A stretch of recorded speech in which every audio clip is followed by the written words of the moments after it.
Alléluia. Enfin, nous allons commencer cette grande série que je vous ai annoncée. J'espère que vous avez partagé cela à tous ceux que vous connaissez et que vous aimez. Et donc, c'est avec un grand privilège et une grande joie que nous allons commencer ensemble, parce que moi aussi, sûrement, je vais beaucoup apprendre. Et ce que le Seigneur va mettre dans mon cœur, je vais le partager avec vous. Nous allons commenter, apprécier, n'est-ce pas, la parole de Dieu à travers ces 613 ordonnances lévitiques. Si vous essayez un peu de taper cela sur le net, vous allez vous rendre compte qu'il y en a beaucoup. Vous savez que l'ancienne alliance, c'était une alliance de la loi de Moïse, les tables données à Moïse. Et c'était bien sûr les 10 commandements, mais les 10 commandements n'étaient que le résumé des 613 ordonnances qui accompagnaient ces 10 commandements. Donc, disons un peu en quelque sorte que c'était comme 10 grandes lois, mais avec des décrets, avec des ordonnances, comme il en existe dans des administrations, etc., que nous connaissons dans nos pays. Donc, ce n'est pas une chose très facile. Très peu d'auteurs, très peu de personnes, en général, se sont hasardés à faire cet exercice. Ce n'est pas pour dire que ou me donner une quelconque gloire, mais c'est vraiment pour dire que c'est pas chose facile. Et cette science première est une introduction pour voir ce que nous allons découvrir, ce à quoi nous pouvons nous attendre, essayer un peu de délimiter et de limiter, disons, cette étude, sinon j'ai peur que beaucoup peut-être décèdent entre-temps, ce qui est sûr. On n'a pas notre source de vie entre les mains, mais il ne faudrait pas aussi être trop long.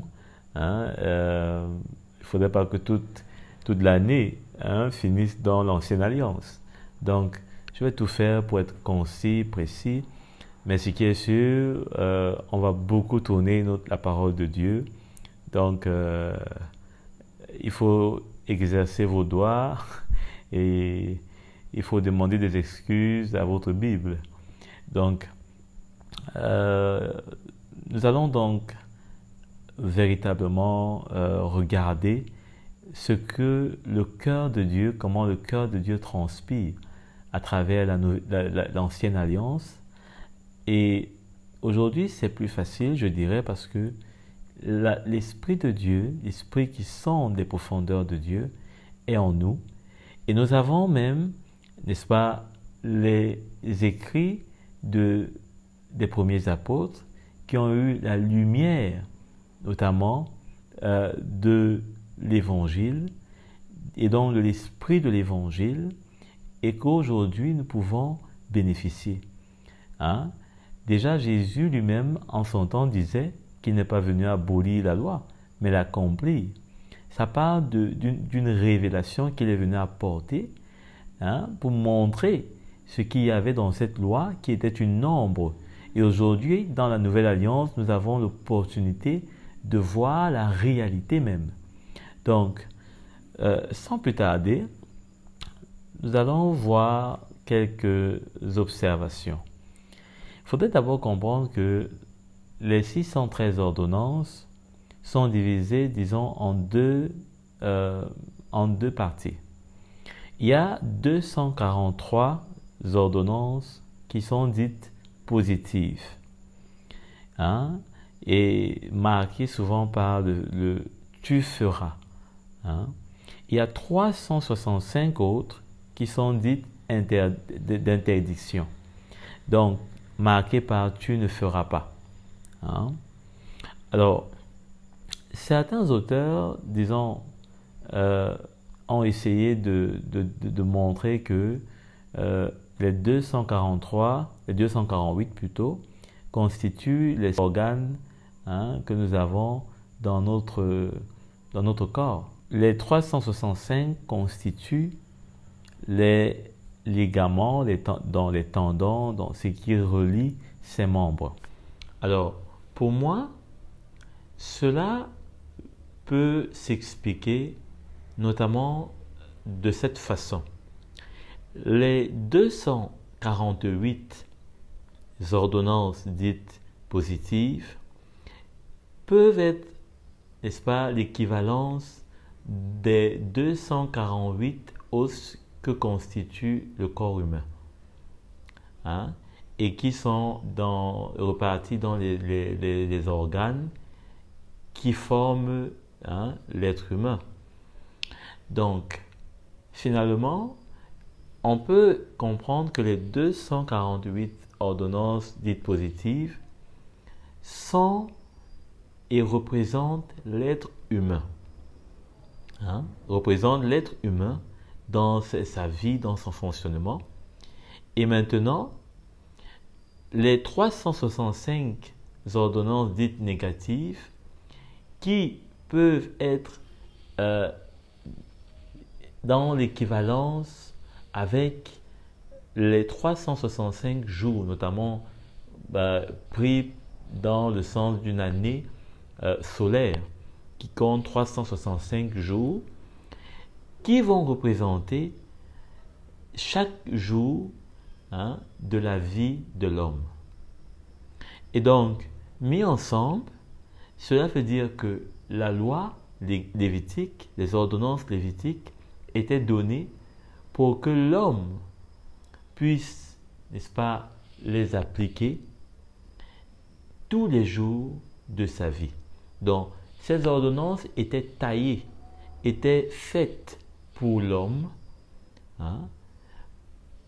et pour que chaque jour de sa vie, qu'il puisse les observer, qu'il n'en oublie aucune.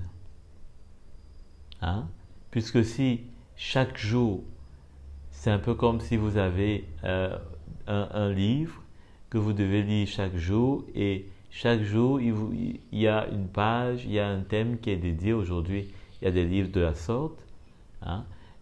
Au bout de l'année, vous avez fini de lire le livre.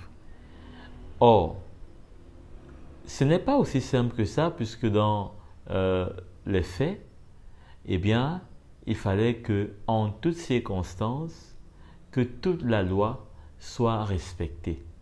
Et donc, ce n'était pas juste d'obéir à la loi, c'est pas moi, par principe chaque jour, mais c'est d'obéir à toute la loi tous les jours, à tous les ordonnances qu'elle pouvait, n'est-ce pas, nous donner, nous apprendre.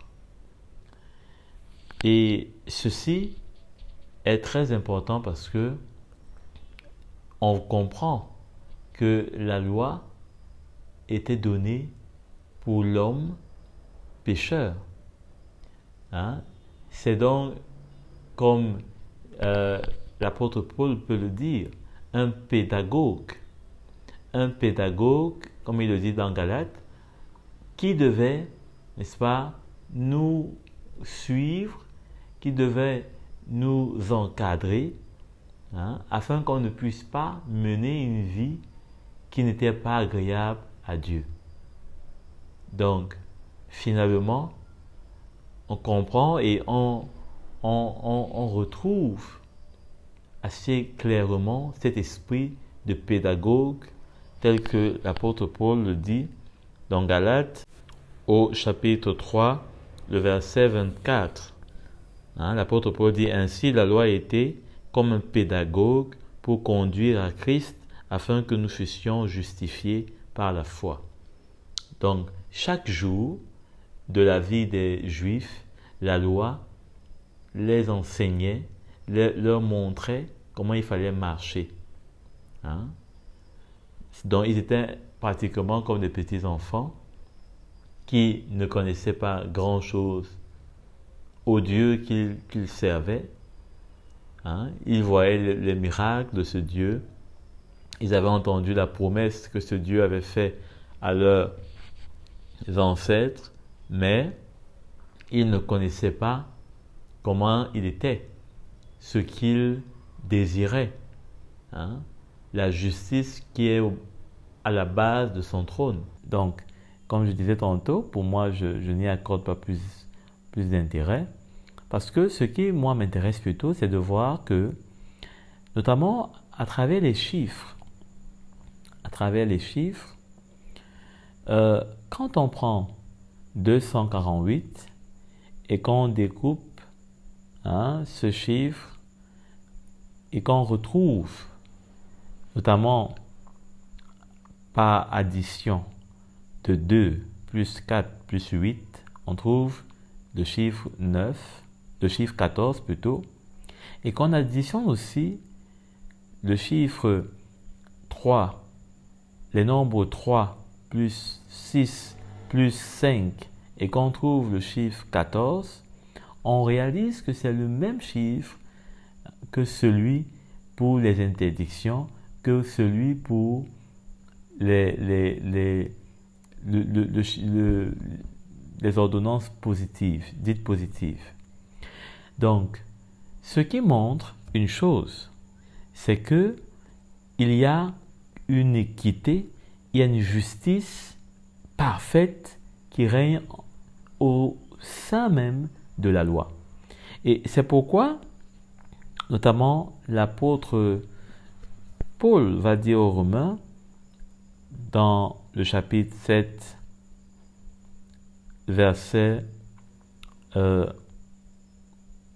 12, il dit « Ainsi donc, la loi est sainte et le commandement est saint, juste et bon. » Dans Psaume également, le psalmiste, Psaume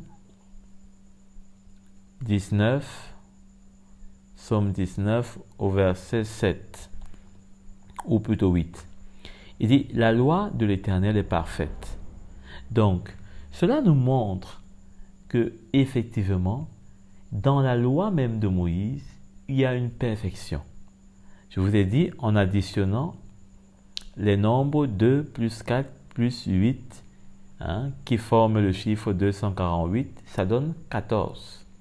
Et également, les nombres 3 plus 6 plus 5 donnent 14 en additionnant, n'est-ce pas, 365, le chiffre 365.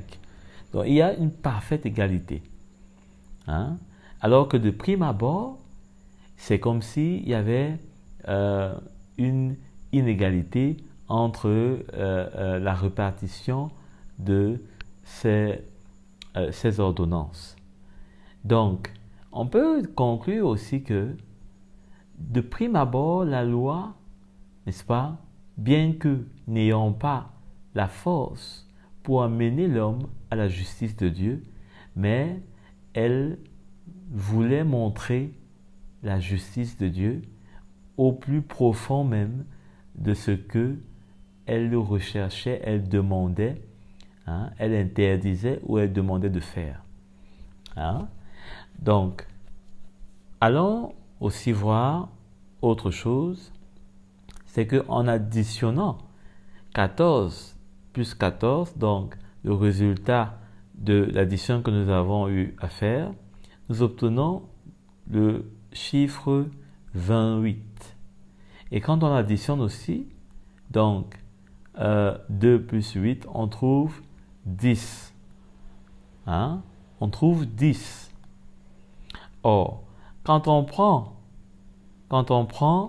le chiffre 14 et qu'on prend le chiffre 14 aussi, et que maintenant on additionne leur nombre dans 1 plus 4 plus 1 plus 4, on trouve aussi 10.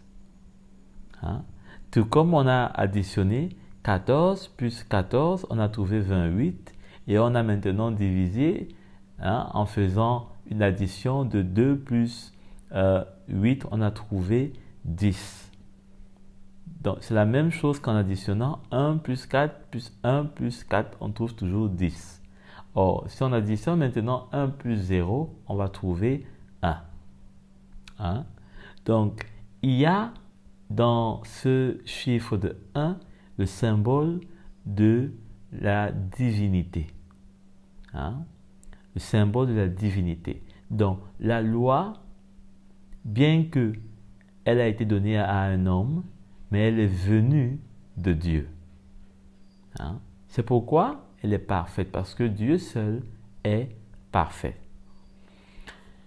Donc, j'espère que jusqu'ici, c'était rien ça.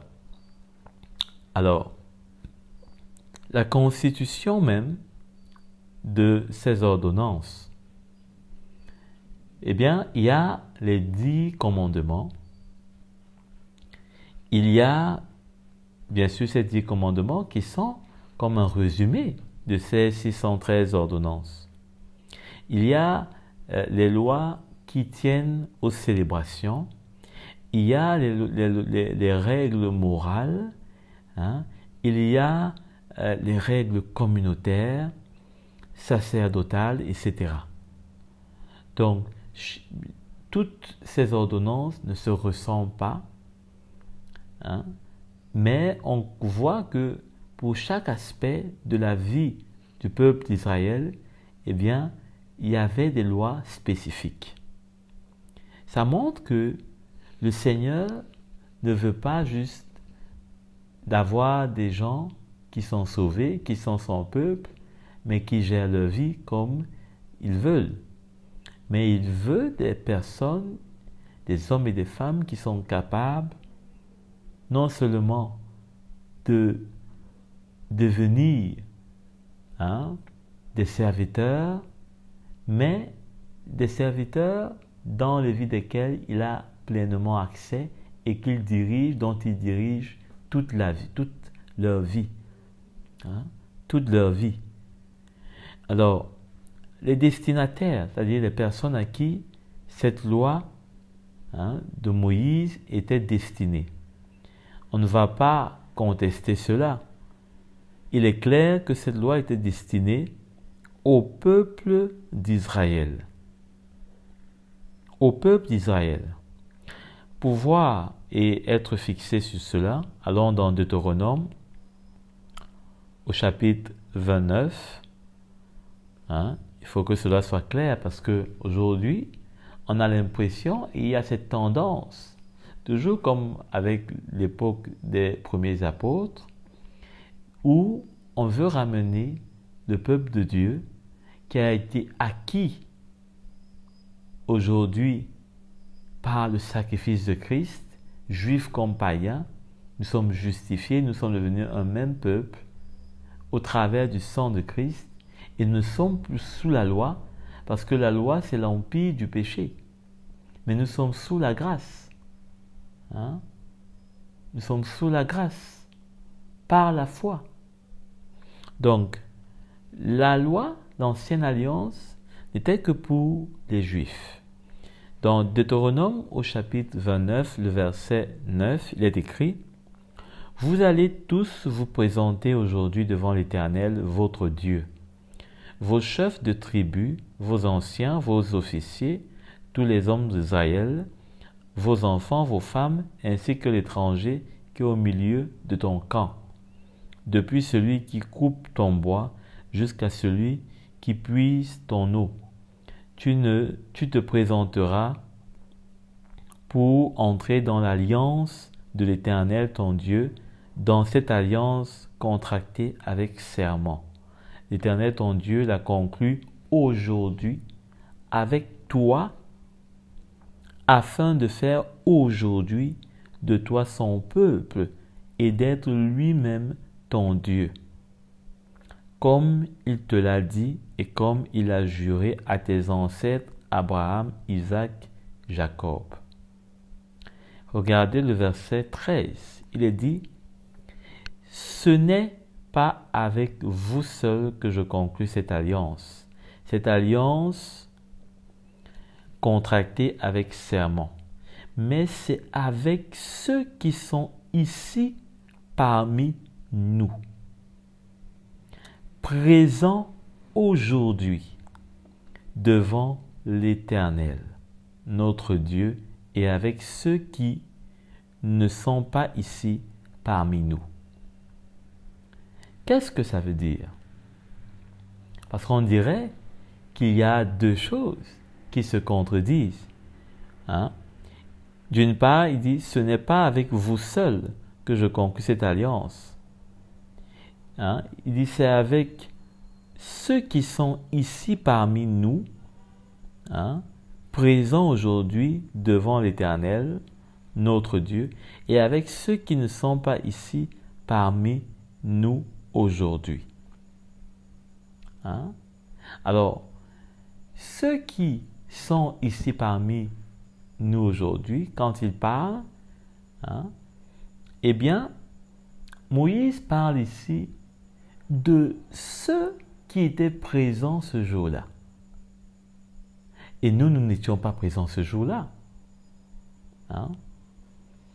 Il est même précisé que même l'étranger qui était au milieu du peuple en ce temps-là devait être présent au moment de cette alliance. L'étranger. Or, aujourd'hui, l'étranger signifie plutôt le peuple juif. Aujourd'hui.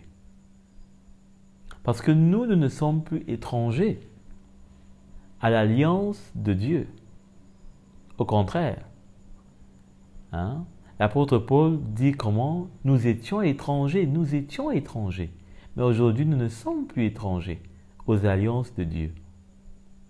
Donc, en ce temps-là, il était question du peuple juif.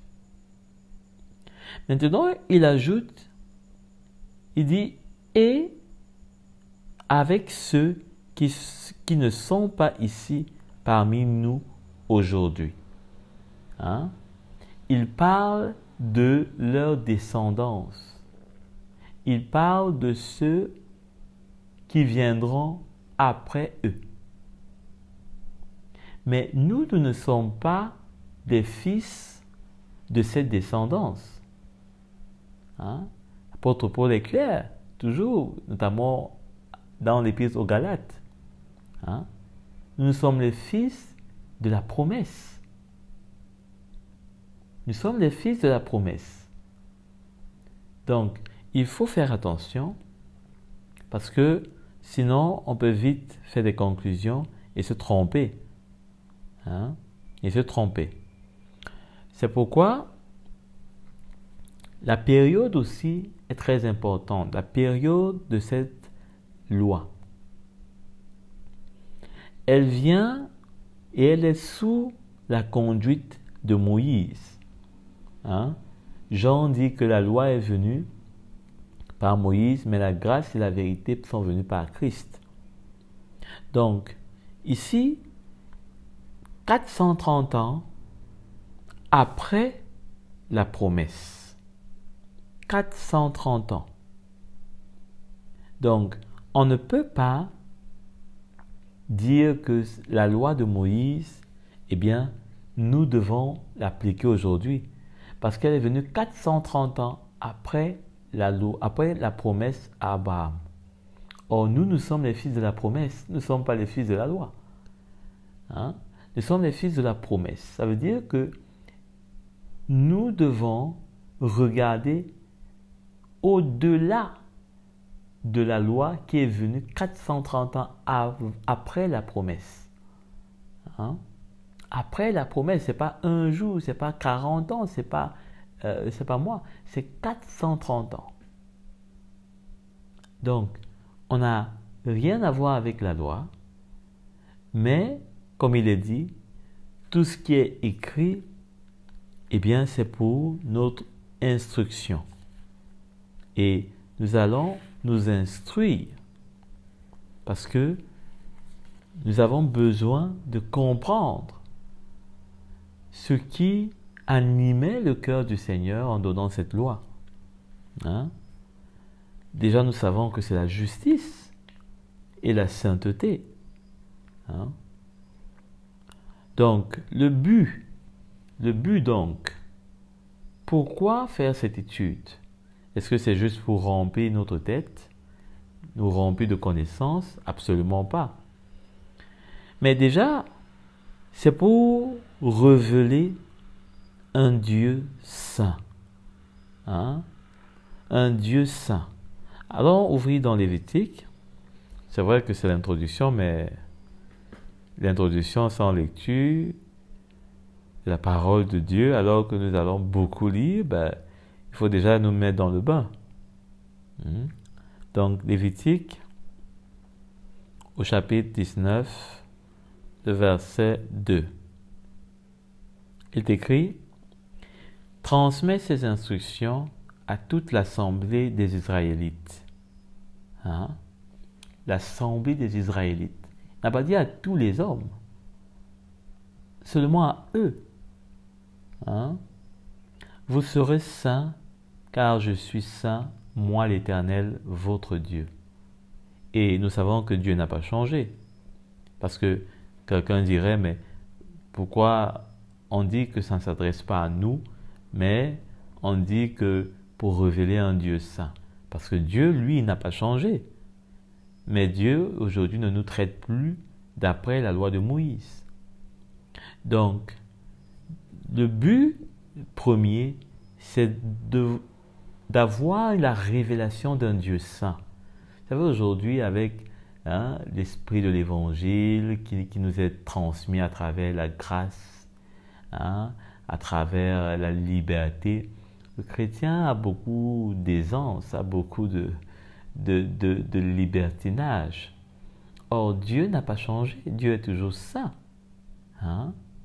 Donc, il faudrait aujourd'hui qu'on puisse avoir à nouveau dans notre cœur la crainte de servir un Dieu saint. Hein? Alors, maître, révéler le péché en l'homme. C'est aussi ça l'objet de la loi. C'est aussi ça l'objet de la loi. Révéler le péché qui était en l'homme. Et pour ça, allons dans Galates au chapitre 3, verset 9.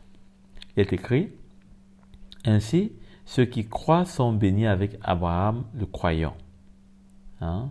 En effet, tous ceux qui dépendent des œuvres de la loi sont sous la malédiction, car il est écrit: « Maudit soit tout homme qui ne reste pas fidèle à tout ce qui est écrit dans le livre de la loi pour le pratiquer entièrement. » Donc, le péché est révélé dans l'homme parce que l'homme se révèle incapable de pratiquer toute la loi.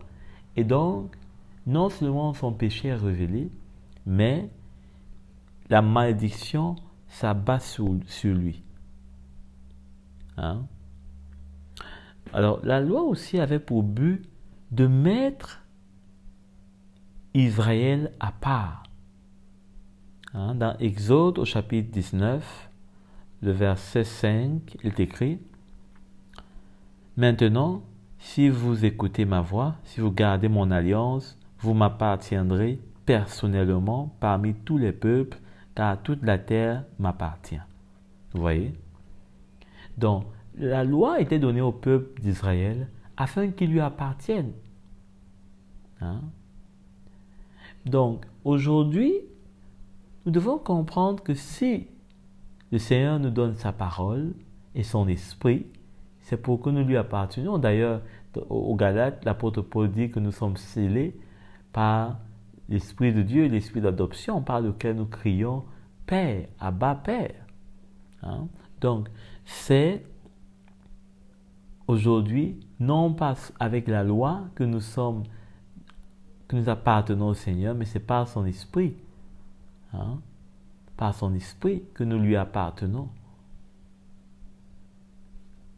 Donc, leur donner aussi une direction était l'un des buts de la loi. Leur donner une direction. Allons dans Somme, au chapitre 119, le verset 97. Il est écrit: Combien j'aime ta loi! Je la médite toute la journée. Tes commandements me rendent plus sage que mes ennemis, car je les ai toujours avec moi. Hein? Donc, ici, nous voyons comment est-ce que, eh bien, le serviteur de Dieu dit que les commandements de Dieu le rendent plus sage, hein, que ses ennemis. Vous savez, quand vous avez des ennemis, ils ont tendance à vous amener à beaucoup réfléchir, parce que vous devez trouver des solutions comment les battre. Mais les commandements de Dieu nous rendent plus sages que toute autre chose. Donc, aussi, nous voyons un dernier aspect, si on peut dire un dernier, servir de témoin contre les Israélites.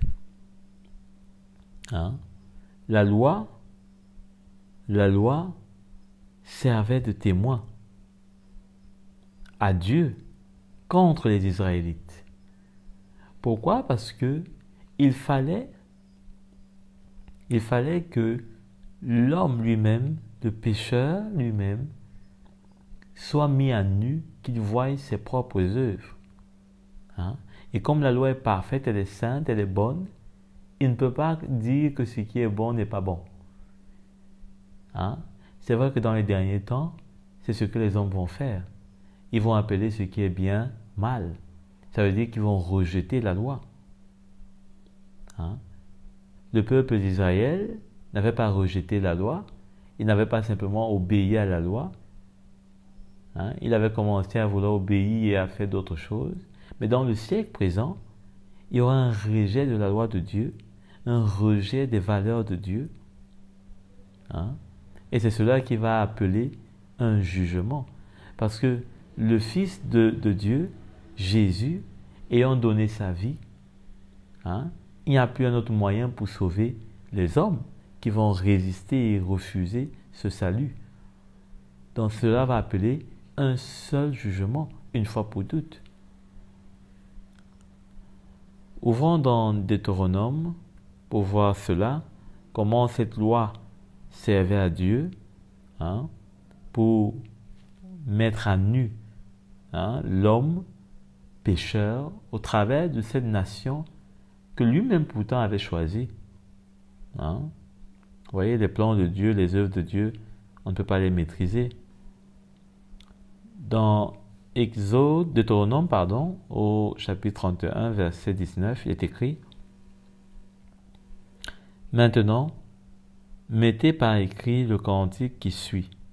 Enseigne-le aux Israélites, mets-le dans leur bouche, et que ce cantique me serve de témoin contre les Israélites. Hein?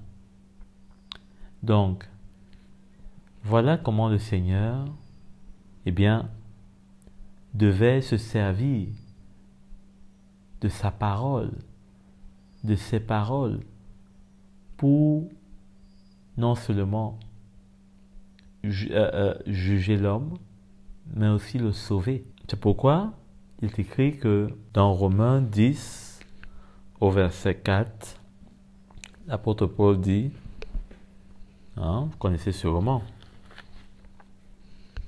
Romains 10, verset 4, car Christ est la fin de la loi pour que tous ceux qui croient reçoivent la justice. Hein? Donc, c'est cette justice que la loi devait montrer aux hommes. Les limites, à présent, voyons les limites de cette étude. Hein? Ou voyons les limites de cette loi. Puisque nous avons parlé de son but, la loi avait pour principale limite de ne pas pouvoir amener à la justice de Dieu, comme nous l'avons tantôt vu dans Romains au chapitre 8. Romains le chapitre 8 est écrit au verset 4. Ainsi, la justice réclamée par la loi est accomplie en nous qui vivons non conformément à notre propre nature, donc non conformément selon les œuvres de la chair, mais conformément à l'esprit. Hein? Il faut donc comprendre cela parce que c'est la première limite vraiment de la loi. Hein? Elle ne pouvait nous amener à accomplir la justice de Dieu avec notre propre nature. Un autre élément, c'est que elle n'avait pas le pouvoir non seulement de nous amener à la justice de Dieu, mais elle apportait plutôt la mort par la connaissance du péché. Donc celui qui commettait le péché, en voulant accomplir la justice de Dieu, mais comme il ne pouvait pas, parce que sa nature propre était corrompue, eh bien, c'est la mort qui s'ensuivait et la condamnation. Dans Romains 3, toujours, vous savez que l'épître aux Romains est une épître qui est très fondamentale pour comprendre le plan du salut. J'en ai d'ailleurs fait, disons, la moitié, une étude aussi, et donc que vous pouvez retrouver d'ailleurs. Romains 3 au verset 20, il est écrit au verset 20: En effet, personne ne serait considéré comme juste devant lui sur la base des œuvres de la loi. Amen. Puisque c'est par l'intermédiaire de la loi que vient la connaissance du péché. Que vient la connaissance du péché. Alors, quand il est dit comme ça, c'est comme si l'apôtre Paul voulait dire que sans la loi, il n'y aurait pas de connaissance du péché. Mais cela veut dire en quelque sorte que le péché est là. Même si on ne le connaît pas, il est là. Et comme Dieu, au fond des cœurs, il voit ce péché qui est tapis là, il ne peut pas supporter qu'il soit juste là. Il faudrait qu'il soit exposé. Parce que si ce n'est pas exposé, l'homme ne va pas reconnaître, ne saura pas. Et il ne se voit pas lui-même. Donc, il faudrait qu'il y ait une mise à nu par le Seigneur, à travers la loi, et que maintenant l'homme réclame un salut. L'homme réclame un salut. C'est ce qui s'est passé quand Jésus, n'est-ce pas, eh bien, commence à parler, et il dit notamment comment il faut faire pour obtenir le royaume de Dieu. Et les gens disent, mais qui peut? Qui peut? Et Jésus dit, à l'homme cela est impossible, mais à Dieu cela est possible. Et c'est pourquoi nous devons regarder et garder nos yeux fixés sur le Seigneur. Parce que c'est lui seul qui peut. Toutes choses. Donc, nous avons aussi un autre handicap. Parce que quand on parle des limites de la loi, ce sont des handicaps. Nous avons des handicaps aussi tels que les prescriptions charnelles. Des choses qui étaient juste en lien avec la chair. Et donc, il n'y avait pas de puissance pour libérer l'homme dans son intérieur, puisque tout était charnel, tout était dans l'extérieur. Donc, voilà à peu près, quand on fait ce balayage, ce qu'on retrouve de fondamental par rapport à la loi lévitique, des choses qu'on devrait comprendre, parce qu'elles sont nécessaires pour nous afin de mieux et facilement peut-être aborder les différents aspects qui suivront de ces ordonnances. Donc l'importance de cette étude, à présent, il faudrait aussi en parler.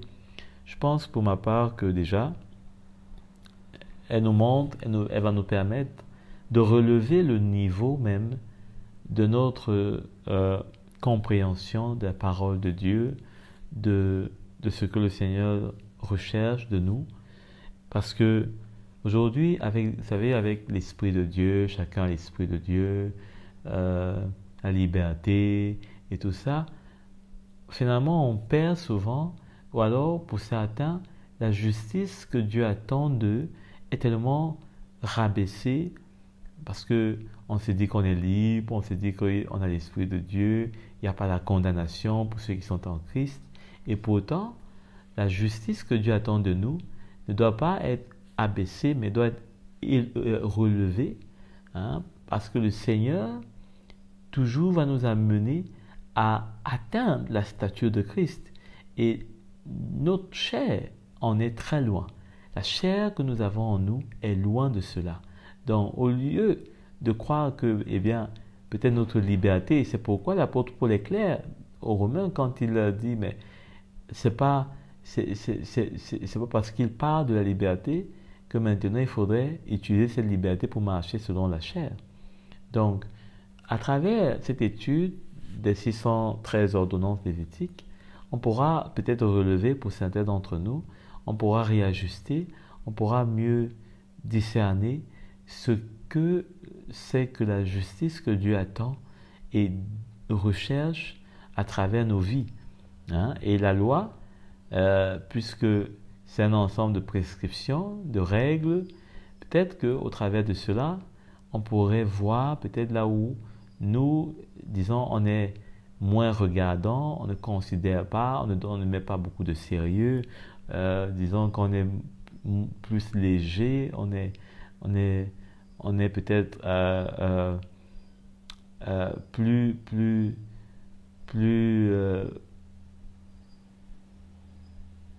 on est moins sérieux. Et donc, on va en quelque sorte mettre à niveau la justice que Dieu attend de nous. Hein? Ça ne veut pas dire qu'il faut maintenant appliquer la loi ou vivre selon la loi. Non. Hein? Mais cela va nous permettre de nous édifier afin que nous puissions facilement, n'est-ce pas, nous soumettre et être dociles quand l'Esprit de Dieu a à nous montrer des choses parfois qu'on ne trouve pas peut-être importantes ou qu'on néglige. Hein? Donc, voilà, premièrement, ce relèvement, disons, du niveau de la justice dans nos vies, mais aussi de comprendre que le Seigneur a à cœur la justice. Hein? Nous devons être sérieux avec la justice parce que Jésus est clair, il faudrait que notre justice surpasse celle des pharisiens. Parce que les pharisiens essayaient d'avoir la justice de la loi à travers de leurs œuvres, mais Jésus dit que notre justice doit surpasser la leur. Hein? Donc, c'est très important que nous puissions avoir de telles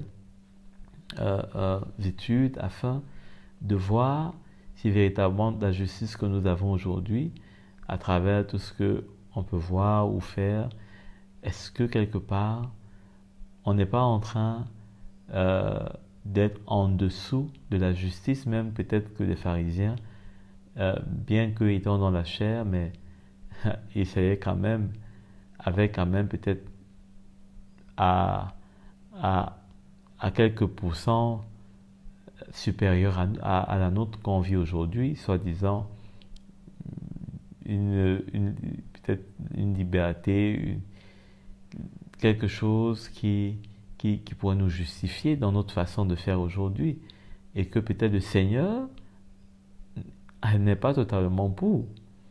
Hein? Il n'est pas pour, il n'est pas réjoui, il n'est pas satisfait. La particularité de cette étude, c'est que déjà, ce sera une étude pas simplement classificatif de ces ordonnances, hein, ou bien un répertoire juste de ces ordonnances, parce que pour certaines des études que j'ai pu observer, ce sont juste des classifications, un répertoire de ces ordonnances. Mais avec cette étude, j'aimerais plus détailler, aborder, expliquer ce que chaque ordonnance a peut-être de particulier ou alors comporte, hein, d'intéressant pour nous. Alors aussi, pour bien mettre en relief et voir l'importance de la nouvelle alliance, parce que la nouvelle alliance va nous permettre de voir clair ce qui était peut-être flou dans ces ordonnances et trouver vraiment la valeur, hein, que cette nouvelle alliance porte pour nous, hein, parce que on ne peut pas mettre en pratique ces 613 ordonnances par nous-mêmes, mais en marchant par l'Esprit et donc en étant dans cette nouvelle alliance aujourd'hui, c'est non seulement un cadeau de Dieu, mais c'est une grâce, hein? Parce que ce n'est pas notre propre force qui est demandée, mais c'est notre obéissance, c'est notre foi, c'est notre persévérance. Alors, la structuration aussi fait partie des particularités de cette étude, parce que, comme je disais tantôt, j'ai pas fait un copier-coller d'une étude, je sais pas moi de quoi, qui parle de ce sujet, parce que parfois j'ai trouvé que certains aspects n'étaient pas justes, n'étaient pas corrects, ou bien alors il y avait des répétitions, parfois une même ordonnance qui était divisée en 3 et en 4. J'espère que le nombre aussi qui est sûr va finir par donner 613. En tout cas, à la fin, nous verrons. Certaines de ces ordonnances seront commentées de manière plus longue, mais d'autres seront moins. Cela va dépendre de leur importance ou alors peut-être de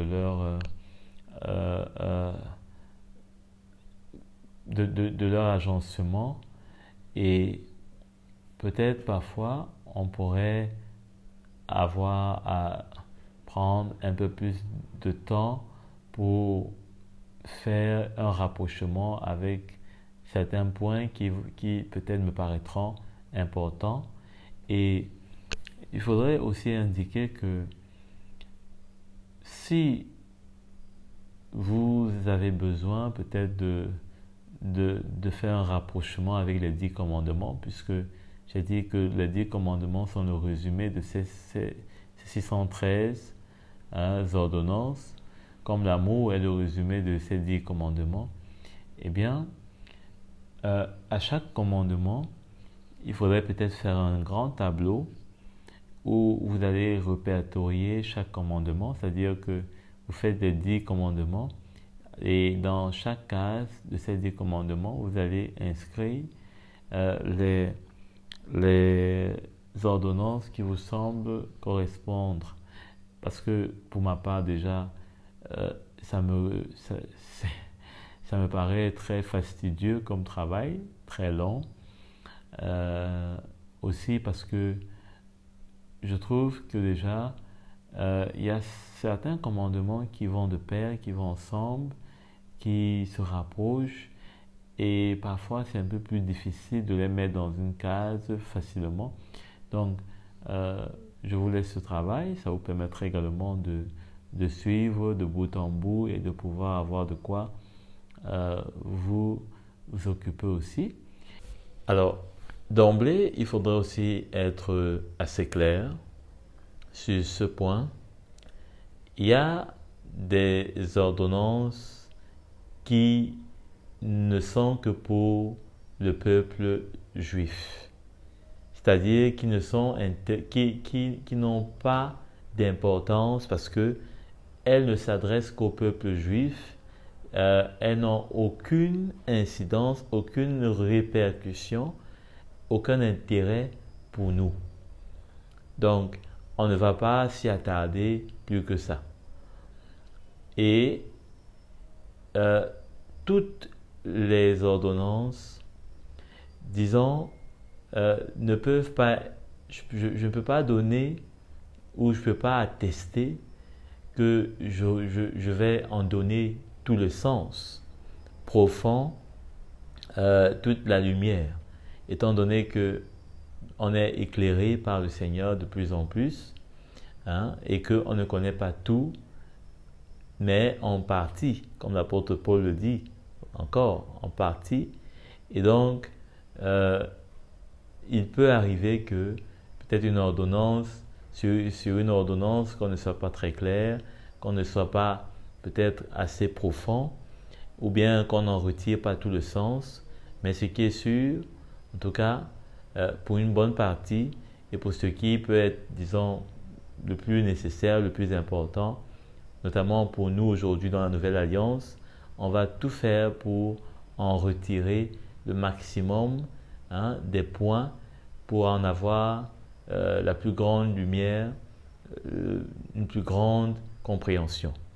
Donc, je ne peux pas dire qu'avec exhaustivité, je vais pouvoir tout expliquer. D'autant plus qu'il y a parfois certains aspects qui sont un peu plus difficiles parce que peut-être en lien avec la tradition ancienne des Juifs. Moi, n'étant pas juif, je ne maîtrise pas les codes des Juifs entièrement et donc des choses peuvent m'échapper. Mais le Seigneur, je crois, il va nous aider et on pourra être quand même éclairé un peu par rapport à ce qu'on pensait, en tout cas avant cet enseignement. À nous retrouver, disons, pour commencer avec la première ordonnance, et j'espère que vous êtes tout aussi excités que moi. Et donc, à très bientôt.